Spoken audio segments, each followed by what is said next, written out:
Bonjour à tous et à toutes. Merci d'être là aujourd'hui. On a décidé de faire un format de webinaire un peu différent de d'habitude, vous allez le voir.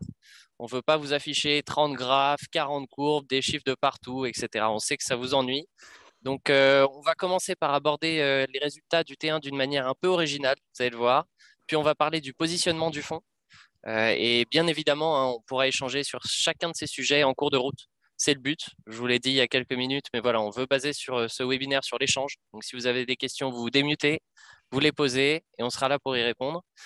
Donc, je vais laisser tout d'abord Maximilien Monod, le responsable des ventes de Monocle, qui va vous présenter la structure et notre fonds de performance absolue. Voilà, alors c'est vrai, donc même si je vois quelques têtes familières, on a des nouveaux venus, donc je pense qu'il vient de refaire un petit point sur notre société pour ceux qui ne nous connaissent pas encore. Donc déjà rapidement, je vais peut-être commencer par présenter les 4 membres de l'équipe qui sont ici présents. Donc on a tout d'abord Charles qui est le fondateur et le C'est moi, gérant, ça. voilà exactement du fonds, et donc le fondateur de la société. On a Pierre Michaud qui est gérant également. Maxime, commercial, et donc moi-même qui suis responsable des ventes. Voilà, ça vous resitue un peu vos interlocuteurs. Donc ensuite, pour faire un rapide point sur Monocle Asset Management, on est une société de gestion basée à Paris, agréée AMF. Elle a à l'origine été fondée donc, par Charles pour gérer son capital personnel. Il est d'ailleurs toujours aujourd'hui l'un des plus gros porteurs du fonds. Donc, on est dans une vision de gestion d'un patrimoine à l'origine personnelle. Et ensuite, voilà, on a essayé un peu d'externaliser le process. Et donc, pour vous parler du fonds qu'on propose, donc c'est comme le disait Maxime juste avant, c'est un fonds de performance absolue. Pour vous donner les grandes caractéristiques, qui investit à maximum 50% sur les marchés actions, avec un profil plutôt prudent. Hein. Voilà, on a un SRRI qui est 4 pour donner un peu de matière. À l'origine, excusez-moi, à l'heure actuelle, référencé donc chez Cardiff et Generali, et on est en discussion avec pas mal d'autres acteurs, donc on espère avancer assez rapidement sur le point du référencement. On est ravi aussi de vous dire que voilà, on est 5 étoiles Cantalis à l'heure actuelle, ce qui est, du moins on l'espère, un gage de la qualité de la gestion. Et sur ce, on va passer rapidement au sujet qui, je pense, vous intéresse le plus, donc les résultats du premier trimestre avec en ligne de mire Amazon. On vous le disait, on a fait ça sur un format un peu plus sympathique, ludique, donc on espère qu'il vous plaira. Et donc, on va vous projeter une petite vidéo. Prenez votre popcorn et on part sur la vidéo, Max. Ça dure 2 minutes. En rapide.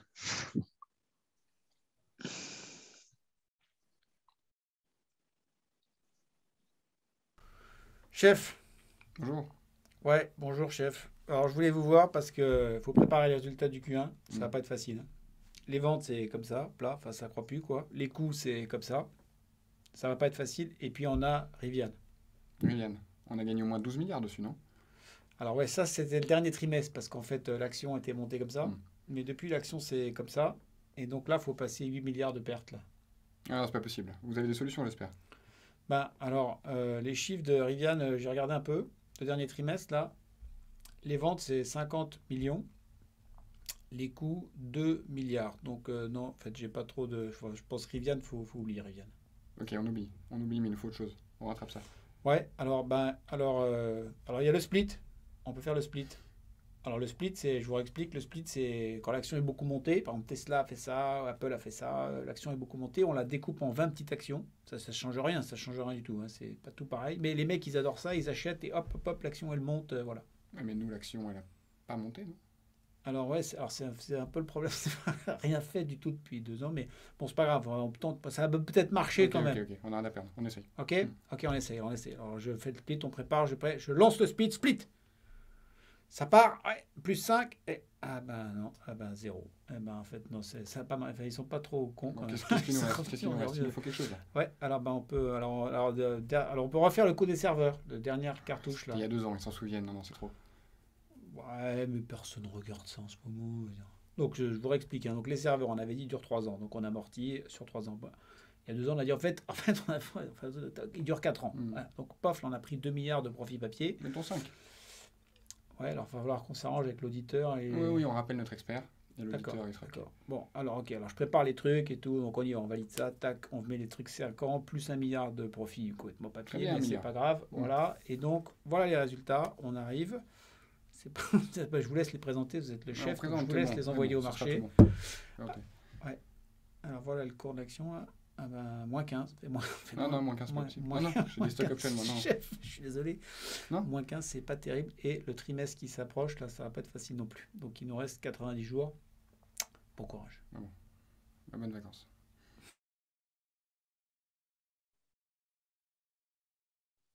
Voilà, donc c'était un peu notre manière de les présenter. Et peut-être juste pour refaire le point, c'est donc, bien sûr, hein, vous l'aurez compris, ce qu'on a imaginé de la réunion juste avant la présentation des résultats dans les bureaux d'Amazon. Alors, c'est ce qu'on a imaginé de la réunion, on trouvait ça plus rigolo, parce qu'en fait, on a déjà dit un peu les mêmes choses de manière très sérieuse, mais le discours n'était pas forcément passé. Il faut savoir que tout ce qu'on dit, tout ce qu'on imagine, on l'imagine, mais tout ce qui est factuel est totalement vrai. C'est-à-dire, c'est vrai que Rivian avait fait une énorme plus-value que tout le monde a cité au Q4 et qu'au Q1, c'est une grosse moins-value et que là, on dit qu'il ne faut pas la prendre en compte. C'est vrai qu'Amazon a fait un split de son cours alors que son action n'a absolument pas bougé, juste pour essayer de rattirer un peu de flux sur son action. Ça a marché 2 jours et c'est retombé. C'est vrai qu'Amazon a à nouveau allongé la durée de ses serveurs. Pour être un tout petit peu plus technique là-dessus, c'est quand même extrêmement contre-intuitif quand Amazon continue de vous dire tout le temps que AWS est un business qui cartonne à fond. Si vous cartonnez à fond, vos serveurs ils doivent s'user plus vite que plus lentement. Et c'est encore plus étonnant quand ils ont déjà changé ces règles comptables il y a 2 ans, en disant on a fait passer un expert qui a bien regardé nos serveurs et qui a dit ce ne sera pas 3 ans, il y a 4 ans. Visiblement, le serveur, ils l'ont réappelé maintenant et l'expert, il a dit finalement ce ne sera pas 4 ans, ce sera 5 ans. Toutes ces mesures ressemblent quand même à des choses un petit peu désespérées pour faire monter le stock price. Et quand vous faites beaucoup de choses désespérées comme ça et que malgré tout votre stock prend un plomb, c'est pas très, ça sent pas très bon. Voilà. Et comme on le dit à la fin en rigolant, c'est vrai que le Q2 qui arrive là va pas être facile non plus. Il y a 2 éléments, il y a un élément supplémentaire qu'on n'a pas rajouté dans ce petit sketch, mais qu'on trouvait un peu humoristique. Amazon a en plus annoncé qu'ils allaient faire un share buyback, d'accord, de 10 milliards. D'abord, pour appeler un chat, 10 milliards, c'est ça. La capi d'Amazon, c'est 1300 milliards. Donc, on s'en fout du share buyback de 10 milliards. S'ils le font en totalité, ça fera moins de 1% de la valeur, donc ça n'aura aucun impact pour tout le monde. Ensuite, cet argent, de toute façon, ils donnent en option à leurs clients, à leurs salariés, énormément d'argent. Donc, ce 10 milliards couvre qu'une petite partie. Donc, ça ne change pas grand-chose. Et dernier point du share buyback, c'est de l'argent que vous rendez aux actionnaires quand vous en avez gagné. Quand vous gagnez pas grand-chose, d'accord, le cash flow opérationnel de ce trimestre, il est négatif, vous ne faites pas de share buyback. Donc, pourquoi on se focalise autant sur Amazon? Ce n'est pas qu'on ne les aime pas. C'est que, et puis on nous dit aussi, pourquoi vous parlez des boîtes américaines, nous on aime le marché européen, etc. Si Amazon, qui pèse 1300 milliards, se casse la gueule, marché européen, quoi qu'il se passe, il ne va pas être en forme. Donc celle-là, on ne peut pas faire l'impasse d'un point de vue gestion et analyse, de la regarder. Les gens qui disent, par exemple, j'entendais, nous, on est spécialiste small cap, donc on s'occupe des small cap européennes, machin. Si Amazon se prend une vraie grosse baffe et descend vraiment, et vu les métriques de valorisation d'Amazon, elle peut tout à fait descendre de moins 50, il n'y a aucun problème. À moins 50%, Amazon, sur plein de métriques, ce sera toujours très, très cher. Donc, elle peut toujours y aller. Si elle va à moins 50, votre petite boîte de small cap allemande, elle ne va pas se porter comme un charme. Hein. J'y crois pas 5 minutes. Donc, c'est essentiel de regarder celle-là. Et alors, juste pour vous donner en 2 secondes notre vision de ce que nous, on voit et de ce qu'on pense et de ce qu'on a écrit et dit, parce que j'entends beaucoup de gens dire aujourd'hui, ouais, c'est compliqué, mais ils ne l'ont pas dit en 2021. Nous, on a eu une grosse bulle en 2021. Le top, ça a été février-mars 2021, quand les banques centrales ont filé de l'argent à tout le monde. Et ça se voit sur une statistique simple à regarder, c'est les ouvertures de comptes de brokers chez les particuliers aux États-Unis, chez des gens comme Schwab ou comme Robinhood. Vous avez des explosions de volume de comptes en février. Alors, ça a déjà beaucoup monté avec le Covid, mais ça a explosé en février-mars. Et c'est le moment où des valeurs comme Rivian ou Shopify ou toutes ces valeurs-là, Zoom, etc., sont montées à des valeurs totalement dingues, sans que je n'entende pas grand monde dire ces valeurs sont intenables. Et aujourd'hui, toutes ces actions, donc les premières, c'est-à-dire les plus faibles, c'était des boîtes qui valorisaient jusqu'à peut-être 100 milliards, donc des montants très, très importants quand même, mais pas les plus grosses. Elles sont toutes maintenant à moins 50, moins 60, moins 70. Peloton, là, le truc des vélos connectés, un peu comme Netflix. Et tout ça, c'est des belles boîtes. Hein. Les vélos de Peloton, c'est une belle boîte. Hein. On doit être pas loin, on doit être à moins 80 là aujourd'hui, pour ceux qui sont rentrés à ce moment-là. Ça, c'est le premier maillon qui casse, c'est les plus fragiles. Le deuxième maillon sur lequel le marché est en train de commencer à changer d'avis, dont on va plus parler aujourd'hui, c'est les grosses qui ne gagnent pas d'argent. Donc Netflix, qui est la première à avoir pris une vraie claque, qu'on a mentionné aussi souvent dans nos billets en disant Netflix, c'est très bien, c'est parfait, mais ça ne vaut pas le prix que c'est mis là. Et donc là, on a eu moins 15, moins 20, puis maintenant moins 35, donc ça commence à être vraiment dans le dur. Et Amazon là, qui est aussi une action qui n'a rien fait depuis 2 ans et qui bouge, et qui maintenant baisse de 15. Le n'a rien fait depuis 2 ans, c'est un point très important, pas pour les gens comme nous, parce que nous, on est des gens value. Donc nous, on achète quelque chose qu'on essaie de valoriser à 100 et on se dit, et si ça vaut 80 à l'écran, on l'achète en visant 100. Mais la très grosse partie du marché, des gérants value, il y en a de moins en moins parce que c'est une stratégie qui n'a pas été très payante depuis des années. Donc la plupart des autres gens, ils sont momentum, c'est-à-dire ils achètent un truc pour le revendre à l'autre plus cher un peu plus tard. Donc c'est une stratégie qui veut dire que j'achète, ça doit monter et je revends. Donc quand j'achète et puis il ne se passe rien, ben, au bout d'un moment, je deviens un investisseur un peu plus fragile en disant merde, il ne s'est pas monté, à qui je le revends, etc. Et puis quand ça commence à baisser, hop, je me remets, je dis bon, finalement, je me suis gouré et je vends. Donc tous ces gens-là, d'accord, ils commencent à être déçus sur un truc comme Amazon, ils n'ont pas gagné d'argent depuis longtemps. Pendant longtemps, ils n'ont rien gagné, maintenant ils commencent à perdre de l'argent. Donc, et ça, c'est, comme je le disais tout à l'heure, un poids beaucoup trop important dans l'indice pour que ça puisse être passé sous silence. Donc c'est le deuxième maillon faible.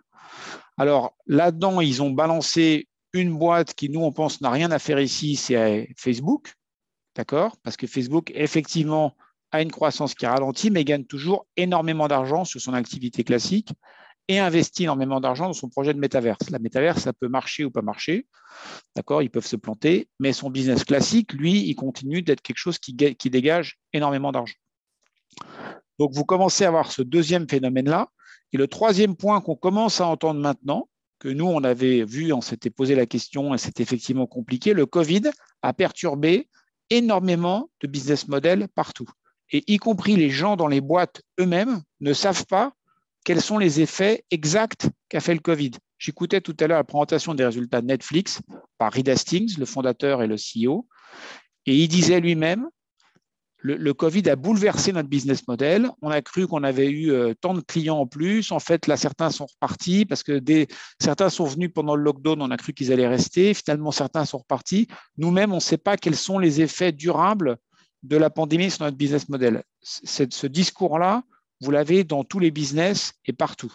Pour donner un exemple qui n'a rien à voir avec la tech, une boîte comme Kraft Heinz, donc ceux qui font le ketchup, disait 2019-2021, notre taux de croissance, c'est plus 12 sur 2 ans. Donc, tout va bien. Et quand vous regardiez le détail, c'est plus 10, pardon, sur 2 ans. Mais quand vous regardez le détail de ça, c'est en réalité plus 12 et moins 2. Donc, quand vous actualisez comme investisseur aujourd'hui, vous prenez quoi comme croissance? Plus 10, plus 5, moins 2. C'est très, très, très compliqué d'avoir une vision claire. Et pour l'instant, tant que ça montait, tout le monde a dit c'est simple, il y a plus de volume, c'est parfait, ça va être de la croissance qu'on va avoir. Maintenant, tout le monde commence à dire, y compris des boîtes super tech comme Netflix, en fait, c'est plus compliqué que ce qu'on avait dit. Quelqu'un comme Zuckerberg sur Facebook a dit on a aussi le boom de l'e-commerce post-Covid, c'est un peu en train de s'estomper et on rentre dans un nouvel ordre des choses dont on ne sait pas très bien comment va fonctionner. On essaie de sortir notre épingle du jeu. Des gens comme Zuckerberg, c'est quand même des gens qui gagnent, des boîtes qui gagnent énormément d'argent. Donc, on est dans un monde extrêmement complexe, déjà d'un point de vue Covid, post-Covid, et d'un point de vue purement business model. Vous rajoutez à ça l'inflation, dont on peut parler un peu, le conflit russo-ukrainien,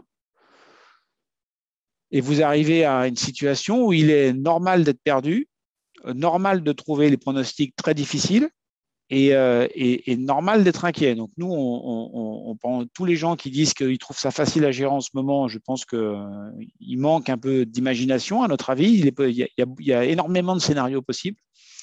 Et on verra comment se terminera cette année 2022. On verra comment ça se passe aujourd'hui post l'annonce de la Fed. Pas tellement que la Fed va dire des choses ultra surprenantes, ce n'est pas leur rôle.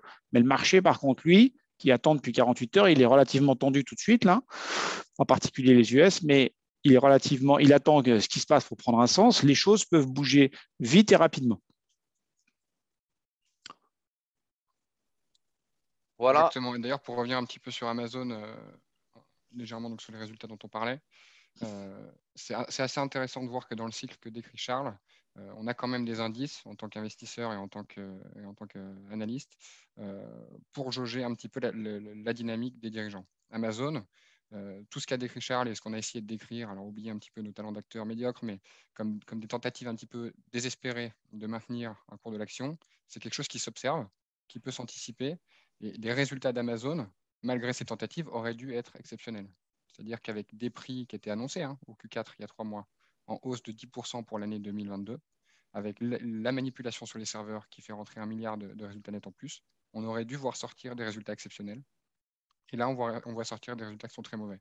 Donc le moins 15, il est encore très peu cher payé pour une société qui croît maintenant 3 fois moins vite que ce qu'elle a fait au cours des dernières années. Et la valorisation, on n'en parle même pas.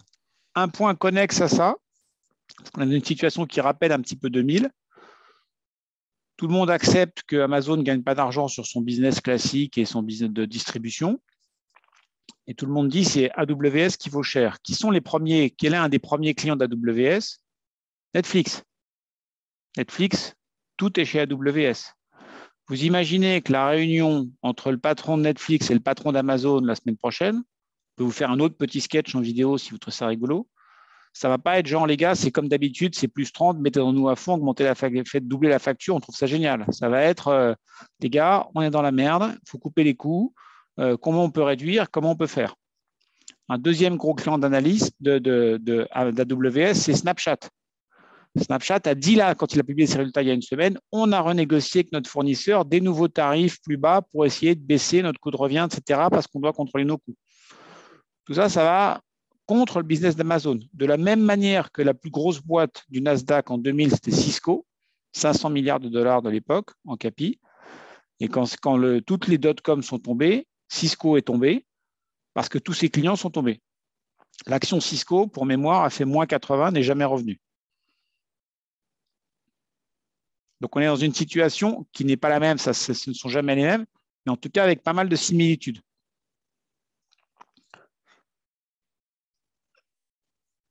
Voilà. Alors effectivement, c'est vrai qu'on est quand même dans un contexte qui est très compliqué et donc je pense que c'était aussi l'objet de ce petit webinaire, c'était de vous parler un peu de la manière dont nous on se positionnait et comment est-ce qu'on gérait notre fonds pour faire face à à ce contexte et à tous ces risques. Donc je laisse la parole à Pierre qui va vous expliquer ça. Donc ça peut faire aussi la forme d'un échange, bien sûr. N'hésitez pas si vous voulez qu'on creuse des points plus en détail.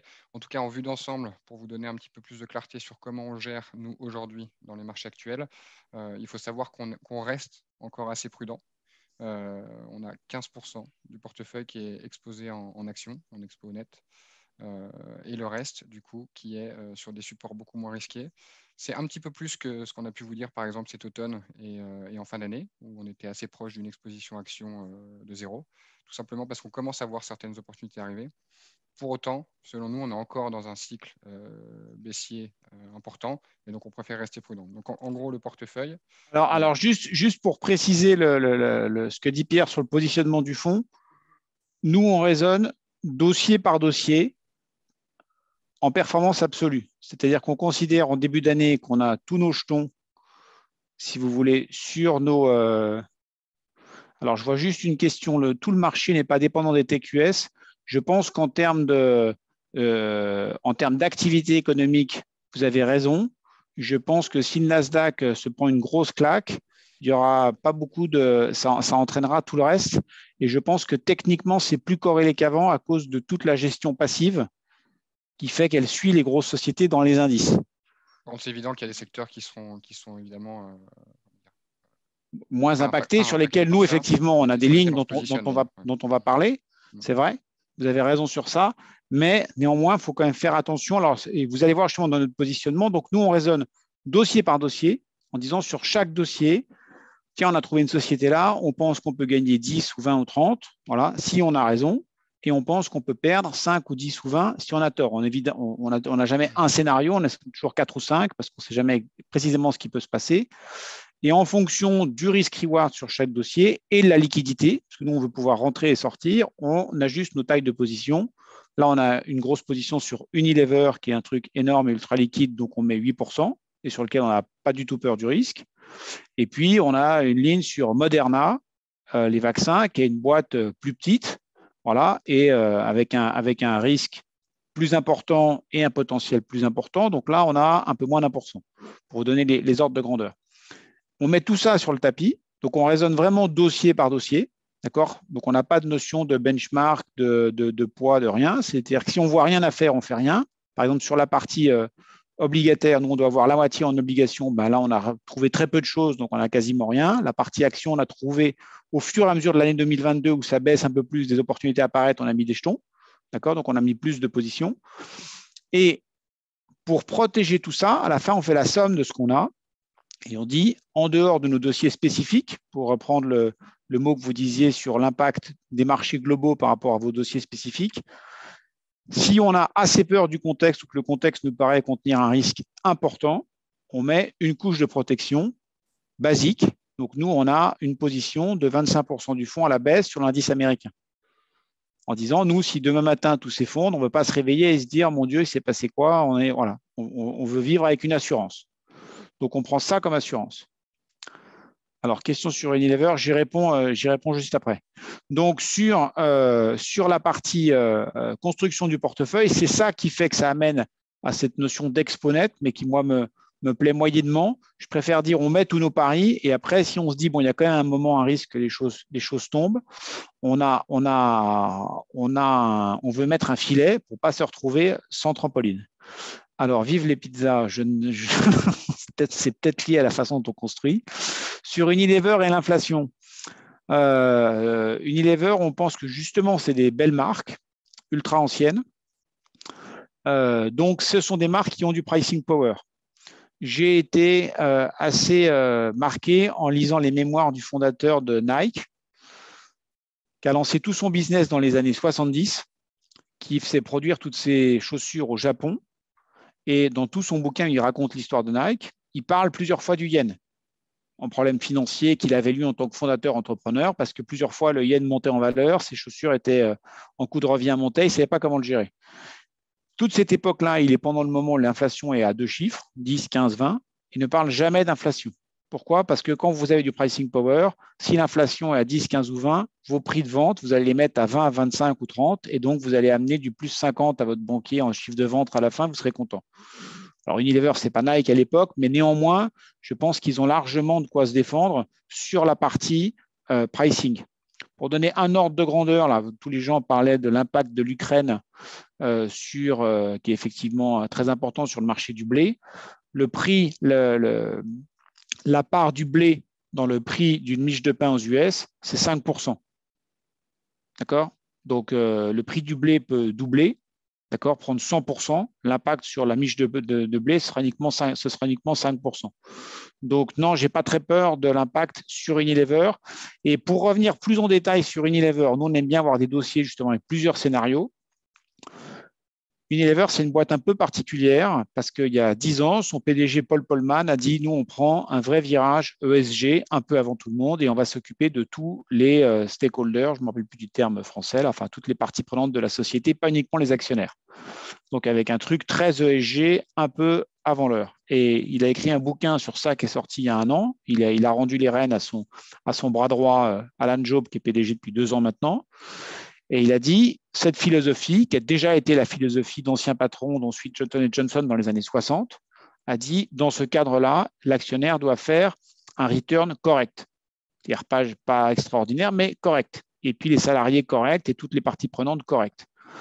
Ça veut dire que, et il écrit dans son bouquin texto, ça veut dire que le dividende, le return à l'actionnaire doit toujours être là. Parce que si jamais à un moment, le rendement pour l'actionnaire n'est pas là, ça veut dire que la thèse ESG ne fonctionne pas et qu'on doit repartir dans un système complètement libéral.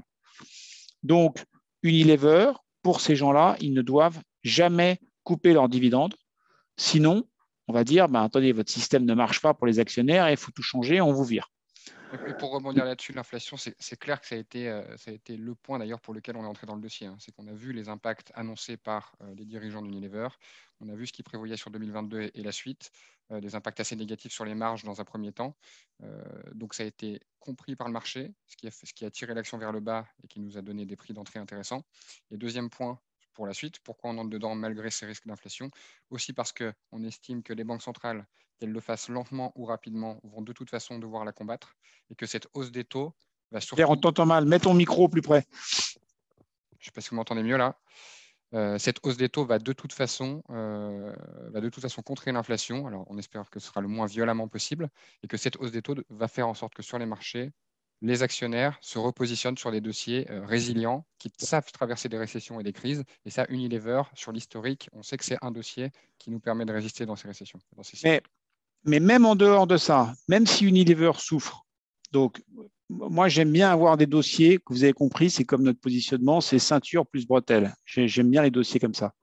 Dans Unilever, on a donc ce côté ESG où si les mecs doivent couper le dividende, ce qu'ils n'ont jamais fait depuis 100 ans, d'accord, toutes leurs tests tombent à l'eau. Donc, à mon avis, ils feront tout pour ne pas couper le dividende. Le rendement du dividende aujourd'hui sur Unilever est au-dessus de 4%. Il n'a jamais été à ce niveau-là. Donc, quand l'action d'Unilever commence à baisser un peu plus et que le rendement monte, ça attire plein d'acheteurs sur l'action qui se disent attends, maintenant, ça me sert du 4, du 4,5, du 5. Donc, ça attire un flux acheteur. Donc, ça protège la baisse sur l'action.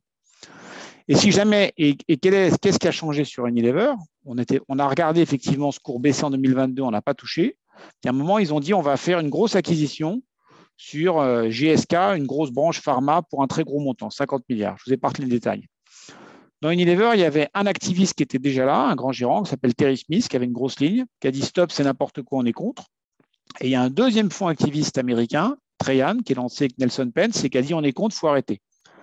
Et 24 heures après qu'ils soient arrivés et qu'ils aient dit on est contre, le management de Unilever a fait demi-tour, a dit OK, on arrête l'acquisition et on ne fera pas d'acquisition.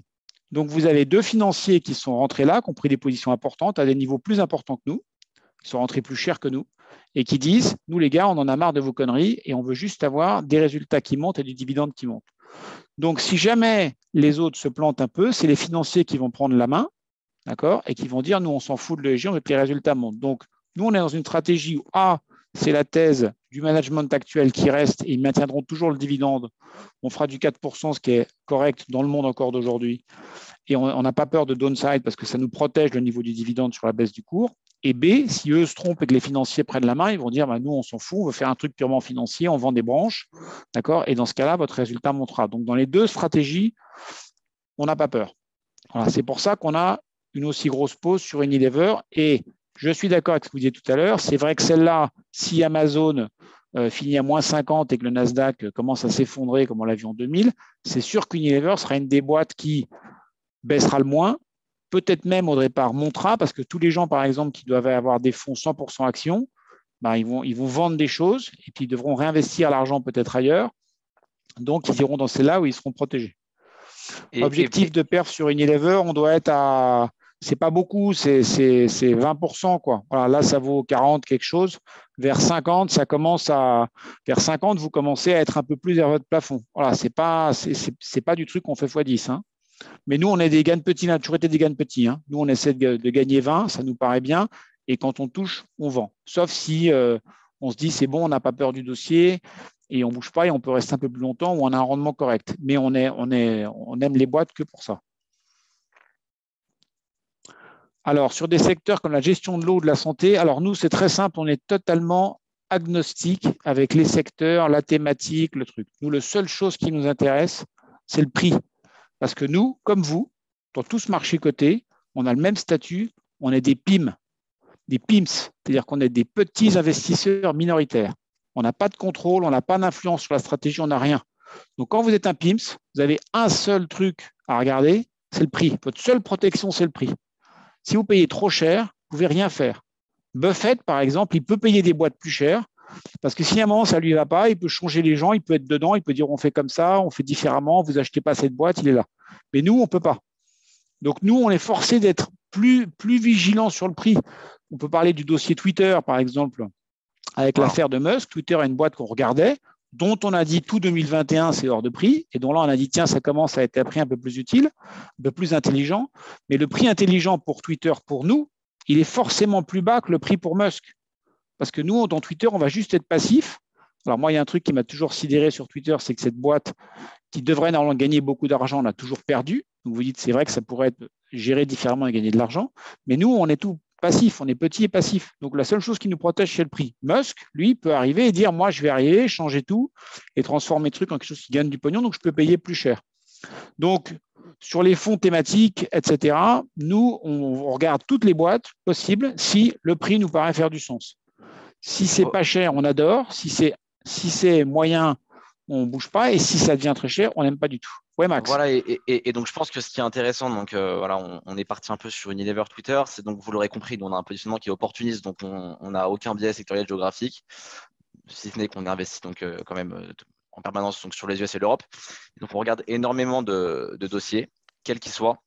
Donc on parlait voilà exactement Unilever Twitter, et on peut faire aussi des choses comme Activision, dont peut vous parler Pierre, qui est une qu'on a en portefeuille. Ce qui vous donnera un peu la notion qu'on ne fait pas que des dossiers européens type Unilever, on a un scope qui est plus large. Oui, ça permet de rebondir un peu sur notre stratégie actuelle.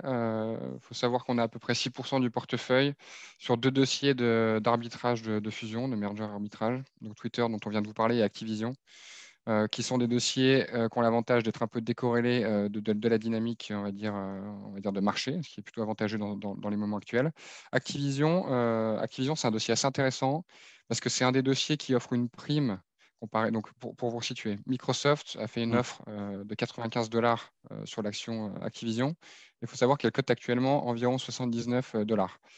C'est intéressant comme dossier parce que c'est une des mergers arbitrages qui offre un rendement, enfin une prime du moins, des plus importantes. Alors attends, juste Pierre, pour expliquer. 79 et 95. Pour expliquer la différence, l'action Activision n'est pas montée au prix qu'a offert Microsoft, parce que les gens se disent, il n'est pas certain que Microsoft réussisse à acheter Activision, en particulier pour des raisons d'antitrust. Donc c'est ce risque-là que le marché met. Et nous, on pense que ce risque est surévalué par le marché, parce que Microsoft a une longue expérience de l'antitrust, parce qu'ils ont eux-mêmes été victimes de l'antitrust dans les années 2000, donc ils connaissent bien le sujet, que ce n'est pas un dossier hyper stratégique, d'accord, on parle de jeux vidéo, donc ce n'est pas très grave, qu'il y a beaucoup d'acteurs et qui trouveront les aménagements qu'il faut pour que ça marche. Donc, pour détailler un peu plus, c'est vrai que cette acquisition de Microsoft, ce n'est pas une acquisition parfaitement verticale, c'est-à-dire qu'on n'acquiert pas un compétiteur qui est exactement dans le même domaine d'activité que nous, ce qui réduit en fait le risque d'antitrust dont vient de parler Charles. Le deuxième dossier, c'est Twitter, donc on a déjà un petit peu abordé, une prime un peu moins importante, 10%. Pourtant, on commence à avoir beaucoup d'éléments qui laisse à penser que le deal est quasiment fait. Elon Musk a bouclé ses financements. Donc, on pense que c'est aussi une opportunité intéressante et qui surtout nous protège du risque de marché actuel. Ça, c'est à peu près 6% du portefeuille aujourd'hui. Alors, 3% Activision, 3% Twitter.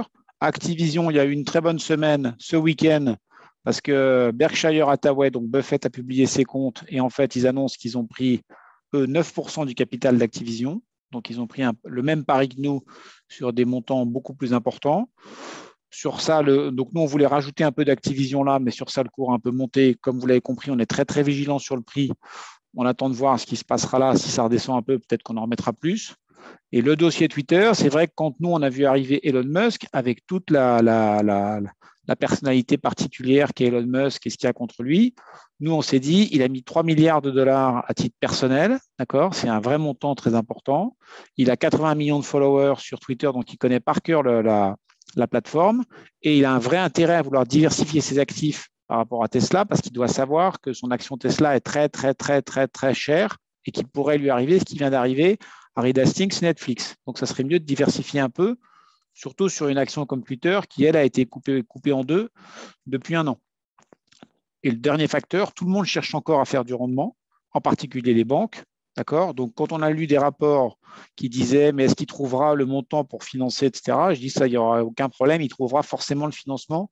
Ça ne me paraît pas une inquiétude du tout. Donc là, pareil, il y a une petite prime. Voilà, on est rentré à $47. D'accord ? Quoi faire pour rendre Twitter profitable ? Nous, on aime bien simplifier les business models, d'accord ? Avoir une vision qui tienne en une phrase. et pour se dire est-ce que ça peut être rentable ou pas rentable. Si vous prenez Facebook ou Twitter, d'accord, vous avez Twitter, je crois que c'est 200 millions de personnes qui regardent votre petit écran tous les jours, d'accord. Donc vous pouvez, ça a l'air pas très cher, ça a l'air pas très compliqué de dire je vends de la pub à ces 200 millions de personnes et j'ai juste à payer mes serveurs en face. C'est ce que Facebook a toujours fait. Donc Facebook, depuis 2012, gagne énormément d'argent. C'est ce que Twitter n'a jamais fait parce qu'à mon avis, Twitter est relativement mal géré. Alors c'est très présomptueux de ma part et je ne l'ai pas géré, mais c'est vrai qu'on s'est toujours dit c'est très bizarre que Twitter ne gagne pas d'argent. Donc je pense que si quelqu'un arrive et que d'une part, il s'occupe mieux de la partie publicité. Moi, je suis un gros consommateur de Twitter parce que c'est vrai que dans nos métiers, et un truc fantastique avec Twitter, vous pouvez suivre en direct les conversations entre deux épidémiologistes, un à Vancouver et un à Shanghai sur le Covid, et c'est passionnant. Et vous pouvez suivre deux spécialistes militaires, un en Australie et un aux États-Unis ou en France sur la guerre en Ukraine, et c'est passionnant. Donc, c'est une vraie source d'information pour ça. Mais j'ai toujours été étonné par la nullité totale des pubs que m'a présenté Twitter depuis 2 ans que je suis dessus à peu près tous les jours. Donc, ils doivent pouvoir faire mieux là-dessus. Le deuxième, c'est faire évoluer le business économique, ce qu'a déjà dit Musk. Il a dit qu'il allait peut-être faire payer les grands comptes des sociétés parce qu'ils étaient dessus. Il a dit qu'il pouvait faire payer un peu les users. Moi, si on me disait il faut que tu payes en temps. Si demain, moi, on me coupe Twitter et qu'on me dit maintenant, on te l'emmène et tu payes, je paye tout de suite parce que j'en ai absolument besoin pour bosser. Donc, les 200 millions d'utilisateurs de Twitter ne sont pas comme ça, mais il y en a une partie qui sont là. Donc, je pense que côté revenu, il y a des choses à faire. Et côté coût, nous, on n'a jamais vraiment compris pourquoi il y avait des coûts aussi importants sur une boîte qui est… alors, effectivement, il doit y avoir des gens pour contrôler un peu ce qui est dit, etc. Ça, c'est un autre débat, ça prend un peu de salaire et de coûts.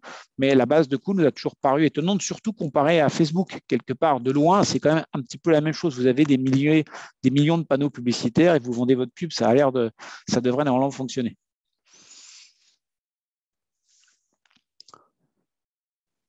Est-ce que vous voulez qu'on parle d'une action qui est montée récemment pour changer un peu et surtout qu'on en avait beaucoup en portefeuille, c'est Facebook. Donc Facebook, vendredi dernier, l'action a pris 20%. Ça ne veut pas dire que c'est cher aujourd'hui, ça veut dire que l'action était tellement tombée en bas que si la boîte continue de délivrer ses résultats, à un moment, le marché se réveille et se dit « Ah oui, quand même, ça gagne beaucoup d'argent ».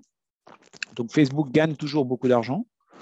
Ils ont effectivement une croissance nettement plus faible qu'avant, donc ils ont un peu de difficultés. Les explications là-dessus du management, c'est avec l'arrivée de TikTok, tout le monde est passé à de la vidéo court terme. D'accord, donc c'est un nouveau format. Et chaque fois qu'il y a eu des changements de format sur les réseaux sociaux en global, Facebook prend le temps qu'il faut pour s'adapter. Le premier principal, c'était en 2012, quand tout était PC, puis tout est passé mobile. Facebook a dit OK, on s'adapte. Donc au début, ils veulent prendre de la part de marché, pas trop mettre de pub, voir comment ça marche, et après, ils accélèrent. Donc, ils ont fait ça une première fois. Ils ont fait ça une deuxième fois avec un changement de format avec les stories. Et ils disent, là, on est dans la même chose. C'est-à-dire qu'on attend de voir comment on utilise bien et après, on accélérera. Je pense que ça fait du sens de les croire sur ça parce que toutes les autres compagnies dans le secteur, Snap, Google, etc., ont eu des chiffres de croissance plus forts. Donc, je crois à cette thèse. Je note au passage, c'est important quand même, nous, on est actionnaires, que quand vous avez le call de présentation des résultats de Facebook, vous avez tout le monde qui est là. Zuckerberg est là. Sheryl Sandberg, qui est la CEO, est là, et le directeur financier est là. Ce n'est pas le cas de toutes les boîtes. Amazon, quand ils viennent présenter les résultats, il n'y a évidemment plus de Jeff Bezos, qui n'est pas aux manettes, mais le PDG n'est pas sur les résultats non plus. Vous n'avez que le directeur financier. Donc, c'est beaucoup plus compliqué d'avoir une vision stratégique. Là, vous avez Zuckerberg qui répond en direct à toutes les questions de tout le monde. Et de l'autre côté, c'est ouvert à tous les analystes. Tout le monde pose des questions. Et en particulier, comme Facebook est une boîte assez controversée, tout le monde pose des questions parfois difficiles, et Zuckerberg répond. Sur le cas de Netflix, dont on a déjà parlé, et c'est vrai, il y a un seul analyste qu'ils ont choisi eux-mêmes. Donc évidemment, le gars, ils lui ont dit, tu ne vas pas nous poser trop de questions emmerdantes. Enfin, on ne sait pas s'ils lui ont dit ou pas dit, mais en tout cas, c'est quand même forcément un exercice plus facile quand vous avez choisi un interlocuteur plutôt que quand vous en avez 20 en face de vous. Donc, nous, on aime bien ça sur Facebook. On pense qu'il y a une vision. Et encore une fois, surtout, qu'est-ce qui fait qu'on est dans Facebook? Le prix. Facebook, c'est très, très peu cher aujourd'hui. Le business classique de Facebook aujourd'hui, Pierre, tu me redonnes-moi le multiple, mais je crois que c'est des 10, 12. Classique, oui, c'est 17 fois à peu près, mais si on enlève les investissements assez massifs dans la métaverse, c'est plutôt 13. Ouais. Voilà, c'est-à-dire Facebook classique, le groupe total dans son ensemble, c'est 17 fois les résultats. Mais comme il y a une grosse partie des pertes qui sont en réalité de l'investissement sur la métaverse, si vous enlevez cette perte-là et que vous gardez que le Facebook, vous coupez en deux et vous dites, OK, donc il y a le montant qu'ils investissent, donc qui sont des pertes en ce moment dans la partie métaverse.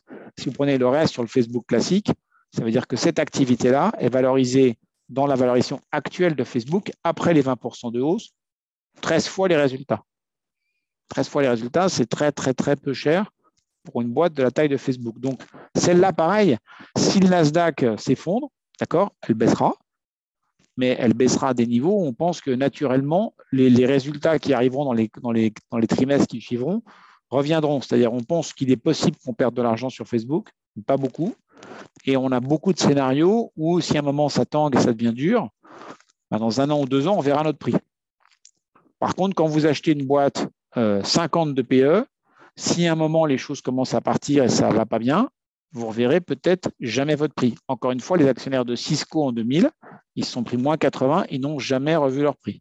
Nous, c'est surtout ça qu'on ne veut pas avoir, c'est la perte totale finale en capital. C'est vraiment ça qu'on veut éviter. C'est vrai qu'il y a un parallèle qui est intéressant à faire et on s'était déjà amusé à le faire sur un billet plus tôt dans l'année. C'est Amazon Facebook. Il est évident qu'on voit des deux côtés un ralentissement qui est dû à une période de Covid exceptionnelle et tout ça, et qu'on revient à des niveaux de croissance vers du 7% pour les deux sociétés. La différence, c'est qu'il y en a une qui génère du cash, pas l'autre. Et la différence, c'est la valorisation. Facebook, c'est à peu près donc, 17 fois aujourd'hui, et Amazon, on est encore sur des multiples supérieurs à 40. Donc, c'est voilà, dans des cycles assez similaires et sur des boîtes qui ont une énorme différence dans la génération de richesse, ouais, et surtout le retour à l'actionnaire. Est-ce quand les investissements dans le méta vont participer à la croissance des revenus? Ils ont répondu que ça mettrait des années, donc il ne fallait rien attendre d'immédiat tout de suite. Après, alors ils ont quelques trucs qui vont essayer de sortir. On pense que ça n'aura pas énormément il n'y a pas d'impact à attendre sur cette partie-là à court terme. Ce qu'on pense sur Facebook à court terme, c'est que s'ils ont raison sur leur monétisation, le fait qu'ils sont en train de savoir comment monétiser ce nouveau format avec des vidéos court terme et qu'ils y arrivent, là, ça va finir par remonter et ils vont reprendre de l'avance. On pense qu'il n'y aura pas de nouvelles fondamentales extraordinaires sur le dossier dedans. Donc, ça va, donc quelque part, Facebook, si vous voulez, devient un peu Unilever, c'est-à-dire on part vers des trucs fantasmagoriques. Mais dans l'autre sens, on pense qu'il y a assez peu de proba qui est de très mauvaises nouvelles sur Facebook. Dans l'autre sens. Alors, s'il y a évidemment, on rentre en vraie récession un peu dure, Facebook, c'est de la pub, d'accord, le business, c'est de la pub. Donc, la pub, c'est quand même un poste de dépense qui est coupé assez vite en cas de crise. Ouais, c'est vrai qu'ils ont annoncé que la source de revenus sera majeure, pas avant 2030. Par contre, d'ici là, c'est vrai qu'il peut y avoir quand même des petits ajustements. Hein. Je crois que c'est cette année qu'ils veulent lancer un accès à la métaverse via des laptops, donc via des ordinateurs classiques. Ils sortent 3 nouveaux masques de réalité virtuelle cette année aussi. Voilà, donc ça va partir quand même. Dans les prochains mois, on aura déjà une vision de à quoi ça peut ressembler. Par contre, la source de revenus majeure et qui change complètement le business de Facebook, c'est pas avant 2030 selon eux et du coup selon nous évidemment. Alors moi, je pense qu'on a parlé de beaucoup de sujets. Je ne sais pas si c'était suffisamment clair, s'il y a des points que vous voulez sur lesquels on revienne. Peut-être que ce serait bien, Charles, que tu fasses un récapitulatif, parce que c'est sûrement aussi une partie qui vous intéresse. Je sais que Pierre, on a parlé brièvement, mais sur la manière dont nous, on aborde les mois, trimestres, pour être plus long, années à venir, et sur comment est-ce qu'on se positionne dans le contexte, et la manière dont le fonds dont on vous parle aujourd'hui pourrait servir dans vos allocations, pour être un produit que vous proposerez à vos clients. Je pense que c'est aussi une partie qui est intéressante. Donc, si Charles, tu peux nous faire un petit topo sur le positionnement et comment est-ce il évoluera en fonction, bien évidemment, du marché, etc. Bien sûr. Alors, le positionnement du fonds, nous, on est un peu à l'envers des autres, en fait. C'est-à-dire que par défaut, comme on est très orienté sur le prix, quand tout le monde devient un peu euphorique, les prix montent à des niveaux élevés, donc on vend et donc on sort. Donc, on est plutôt peu investi en haut de cycle. Et à l'inverse, plus les marchés baissent et plus les gens commencent à être tendus, plus nous, on achète. On a un acheteur assez naturel dans les moments de crise. Pour redonner un exemple, en mars 2020, on avait 0 obligation d'entreprise. Ça faisait 6 mois qu'on n'avait rien. Et puis, au fur et à mesure, quand la crise de Covid a tapé, à partir de mi-mars, on s'est mis à acheter. Et en 15 jours, on avait rempli à peu près quasiment la moitié du fonds d'obligation d'entreprise. Parce que là, on avait des vrais rendements qui nous paraissaient intéressants. Donc, où on en est aujourd'hui, obligation d'entreprise, il n'y a toujours rien à faire. Parce qu'il y a eu un peu de tension depuis le début d'année. C'est-à-dire que les rendements ont augmenté, à la fois parce que les taux sont montés, mais aussi les écarts, ce qu'on appelle les spreads, sont montés. Mais il n'y a pas encore pour nous de quoi compenser le risque. Donc pour l'instant, tous les matins, nous, on arrive, on screen en disant est-ce qu'il y a quelque chose d'apparu? On ne voit pas grand-chose, on ne voit pas de choses vraiment apparaître de ce côté-là. Sur la partie action, comme on vous l'a dit, on a vu plus de choses, donc on a pris plus de paris. Donc comme Unilever, comme Activision, comme Twitter, alors qui sont des dossiers relativement décorrélés par les autres. Le troisième gros dossier dont il faut qu'on parle, c'est tout ce qu'on a sur la partie Covid. Nous, on pense que d'abord, on connaît ces dossiers depuis longtemps parce qu'on était investisseur dans Pfizer avant le vaccin. On est rentré en octobre parce que, justement, en suivant ces épidémiologistes depuis longtemps, depuis le tout début du Covid, eh bien, on avait vu que les gens disaient, en fait, le vaccin va arriver. Et deuxième point, le prix, comme Pfizer était valorisé pas très cher, on s'est dit, bon, ben voilà, soit le vaccin fonctionne et c'est une option en plus gratuite. Je précise, c'était en octobre 2020. 2020, voilà, pardon, 2020. Voilà, ça fait longtemps avant le vaccin. 2020. Donc, soit le vaccin arrive et ça va gagner beaucoup d'argent en plus, soit le vaccin n'arrive pas. Et dans ce cas-là, la boîte est très peu valorisée, on n'a pas trop de risque en bas. Et là, aujourd'hui, on a eu hier d'assez grosses journées parce qu'on avait les publications de Pfizer et de Moderna. Ben, elles ont gagné énormément d'argent. Et pour vous donner une histoire qui me paraît quand même, enfin un chiffre qui me paraît un tout petit peu interpellant comme ça, Moderna a gagné plus d'argent ce trimestre que Amazon. À réfléchir quand même. Hein. Moderna a gagné plus d'argent ce trimestre qu'Amazon. Et Moderna a 20 milliards de dollars en cash sur ses comptes, 0 dette. Et Amazon s'est rempli de dettes partout et viennent d'en émettre 50 milliards là. Et le marché vous dit, oui, mais Amazon, ça vaut 1300 milliards et Moderna, ça vaut 60 milliards. Donc, voilà, nous, on trouve ça bien. Et alors, pourquoi est-ce qu'on a un peu de position sur le vaccin? On pense que les gens ont un peu passé le Covid à la trappe un peu vite. En fait, les épidémiologistes qu'on continue de suivre, il y a quelqu'un qui s'appelle le docteur Osterholm, qui est un spécialiste des pandémies depuis toujours. Il a fait sa carrière dessus aux États-Unis, qui fait un petit podcast toutes les semaines, donc que j'écoute depuis 2 ans. Il vient de faire le 100e, là, voilà, donc ça m'a marqué. Ça fait une semaine que je l'écoute 1 heure toutes les semaines depuis 2 ans, qui dit c'est encore compliqué, l'Afrique du Sud redémarre, etc. Donc on pense que les vaccins seront encore nécessaires et on voit d'ailleurs dans les carnets de commandes des sociétés des chiffres qui sont assez importants. Pour reparler un petit peu de PE, donc on parlait de la valeur de Moderna tout de suite, pour vous donner les grands chiffres sur celle-là, qui est une des plus chères dans les 3. Il y a BioNTech, Moderna et Pfizer. Moderna est de loin la plus chère. Elle vaut 60 milliards, vous enlevez 20 milliards de cash, donc l'activité vaut 40 milliards. Juste ce trimestre-là, ils ont gagné 3,5 milliards en un trimestre. Donc, et deuxièmement, ils vous disent, bah, regardez les vaccins qu'on a réussi à sortir avec des moyens comme ça, 0, parce qu'ils avaient quelques centaines de millions. Maintenant, on a des milliards de dollars à investir pour développer cette technologie dans autre chose. Donc, on est assez content sur ça. Et là, c'est pareil, on aime bien les dossiers, on a une option gratuite. L'option gratuite, en ce moment, c'est quoi? C'est la Chine. En suivant ces spécialistes, ils disaient depuis 2 mois maintenant que l'Omicron était incompatible avec la stratégie zéro Covid en Chine. Donc, le Omicron allait être ingérable en Chine. C'est la situation qu'on a aujourd'hui. Elle aura 2 conséquences. D'une part, des vrais effets sur l'inflation et le supply chain beaucoup plus forts qui vont commencer à arriver à partir de mai-juin en Europe, parce que là, pour l'instant, on ne les a pas sentis. Et deuxièmement, une grosse pression sur le gouvernement chinois pour dire arrêtez avec votre stratégie qui ne marche pas de zéro Covid, arrêtez avec vos vaccins classiques qui sont inefficaces contre le Omicron et prenez des vaccins mRNA. Le discours que je viens de vous dire, c'est ce qui a été envoyé par exemple par la Chambre de commerce allemande avec une lettre signée par les 200 PDG des plus grosses sociétés allemandes pour dire vous avez un impact gigantesque sur nous, on ne peut plus bosser et il faut que vous arrêtiez de fonctionner comme ça. Donc cette pression internationale augmente énormément sur la Chine. À nouveau, c'est pareil, on ne sait pas si ça va marcher ou pas marcher. Si ça marche, nos positions vont prendre beaucoup de valeur. Si ça ne marche pas et que la Chine reste strictement et ne commande pas de vaccins mRNA à l'extérieur, ce n'est pas grave, parce que nos dossiers fonctionnent bien. Par exemple, on a sur Pfizer, il y a la pilule Paxlovid contre le Covid qui est en train de contribuer de manière ultra significative au chiffre d'affaires et tous les spécialistes disent qu'il faut en produire plus et en développer plus et en mettre plus.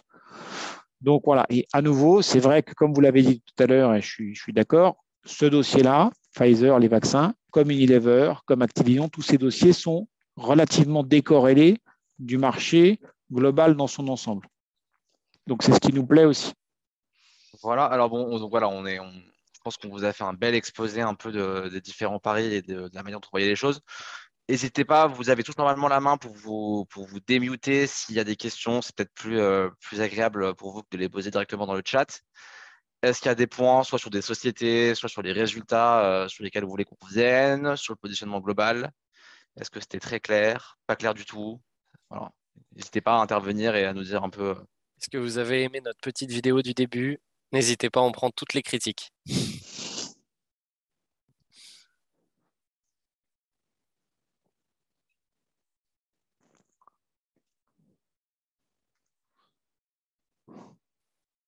Bon, bah écoutez, si vous n'avez pas d'autres questions, en tout cas, n'hésitez pas à nous en poser plus tard également. Toutes les informations pour voilà, nous appeler, nous envoyer des mails ou ce que vous voulez sont disponibles sur le site. Donc n'hésitez pas à les utiliser. Nous, on se fera un plaisir de vous répondre. Euh, le replay du webinaire sera également disponible en ligne. Pour ceux qui sont arrivés en cours de route, j'en ai vu quelques-uns qui ont rejoint voilà, le webinaire un peu plus tard. Donc, si vous n'avez pas de questions, je pense qu'on peut s'arrêter là, sauf si vous souhaitez aborder un point en On peut particulier en plus. rappeler les perfs peut-être, Maxime? Oui, bien sûr, bien sûr. Bah, écoutez, là, en year to date, hein, on est positif, positif de près d'1%, ce qui quand même voilà, est assez remarquable dans le marché actuel. Et des performances qui, dans les années précédentes, sont aussi remarquables, puisque l'année dernière, on a fait plus 4,5, l'année d'avant plus 6, celle d'avant également plus 6. Et en 2018, là où les marchés étaient également compliqués, on ressort également positif. Donc, ce qui n'est pas forcément le cas de la catégorie avec laquelle on se compare sur Cantalis, qui était d'ailleurs à -7. Euh, donc voilà, en termes de performance, ce qu'on peut dire de notre produit. Donc, ça rejoint un des points que disait Maximien tout à l'heure, quel est l'intérêt d'avoir le fonds dans vos allocations, c'est que comme c'est un fonds un peu décorrélé, la méthode d'investissement est un peu différente et qu'on est donc naturellement sous-exposé quand les marchés tanguent, c'est vrai que si la situation devient très difficile, Monoc devrait normalement, enfin structurellement, on va dire, mieux fonctionner que des concurrents qui seront plus indexés sur les actions. Donc, si vous avez un portefeuille diversifié, nous, on amène de la décorrélation et quelque chose qui sera un pôle d'équilibre si les situations deviennent très tendues. Si on repart en mode complètement euphorique, j'y crois très peu parce que pour être euphorique, il faut de l'argent, il faut que les banques centrales en mettent et là, elles n'ont plus trop les moyens d'en mettre. Mais si on repartait en mode un peu euphorique, on suivra le mouvement, moins bien que ceux qui sont très exposés, ça c'est sûr. Mais comme on l'a montré dans les années comme l'année dernière, on fait quand même des performances. On ne sait pas ce qui se passera en 2022, évidemment, on ne présage pas du futur, mais des performances correctes. Exactement. Alors, Bah, est-ce que écoutez, sur voilà. ce, Et s'il n'y a si pas de questions, quelqu'un, voilà, c'est ça, si vous n'avez pas d'autres questions, merci encore d'être venu. C'était un plaisir d'échanger avec vous. Et encore une fois, voilà, n'hésitez pas. On est là pour vos prochaines questions et au plaisir de vous recroiser en vrai ou au téléphone.